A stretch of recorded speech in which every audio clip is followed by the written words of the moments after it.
Aquests darrers mesos han estat mesos de feina intensa, de reunions fins ben entrat al vespre, de setmanes sense fi, de caps de setmana inexistents.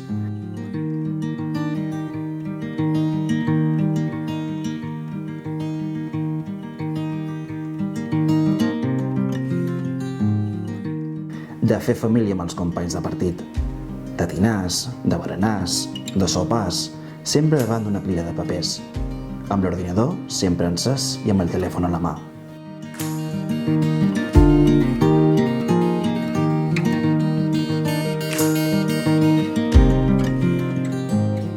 Aquests darrers mesos han estat mesos de recórrer cada racó d'aquesta terra.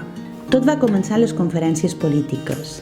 Recordeu tots aquells dies, totes aquelles setmanes, de reunions al dematí i reunions a l'hora baixa, de quedar-nos sense sales disponibles on reunir-nos, de fer 1000 telefonades per confirmar les cites, de fer filigranes per encaixar les agendes, de visitar espais per fer-hi actes, de muntar esdeveniments d'un dia per l'altre, sempre amb l'objectiu de poder parlar amb tots els sectors, d'intercanviar idees amb tothom, d'escoltar les reclamacions de la ciutadania, de recollir els suggeriments dels professionals de cada àmbit, de cercar la col·laboració de tota la societat per crear un projecte compartit, participatiu, obert i en constant construcció. L'únic projecte capaç de garantir que les nostres illes vagin sempre endavant.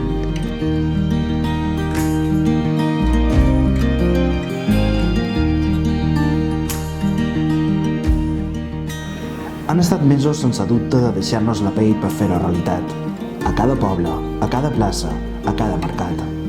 Mesos de vinga va, que ho aconseguirem, de sortir al carrer per explicar les illes que volem, de fer quilòmetres de carretera, de ferri i d'avió.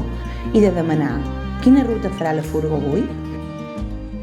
Han estat mesos durs, sí, però sobretot han estat mesos emocionants, il·lusionants, plens de complicitat, d'alguna llàgrima, de molts somriures i d'esperança, molta esperança.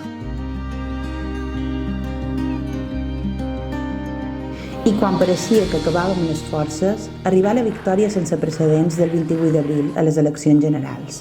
Per primera vegada guanyàvem les eleccions a les illes. I amb aquesta fita històrica també arribava una nova empenta per fer realitat el somni compartit d'enllaçar 8 anys de progrés en aquestes illes. Després de setmanes de fer feina de sol a sol, només havíem arribat a mig objectiu. La següent fita era el 26 de maig. Començava una nova campanya, per sempre amb un valdrà la pena, de fons, i vaja si ha valgut la pena, perquè entre tots i totes ho vàrem tornar a aconseguir. Vàrem tornar a fer història guanyant per primera vegada les eleccions autonòmiques, perquè la història s'escriu en majúscules i mai no s'escriu sense esforç.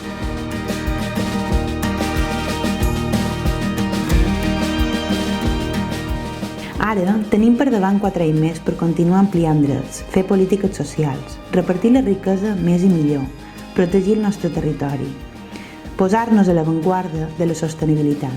4 anys més per donar un impuls als municipis de Mallorca on governam i fer sentir la veu dels socialistes des de l'oposició en aquells que no. 4 anys més en què les nostres presidentes treballaran sense descans perquè Mallorca i Balears siguin un lloc on viure millor. 4 anys més per fer realitat unes illes que alcin la veu a Espanya, que es facin sentir a Europa i que una vegada més donin exemple al món. Amb polítiques valentes i sempre al costat dels que més ho necessiten, de les famílies, dels infants, de les dones, de la gent gran, sense deixar ningú enrere.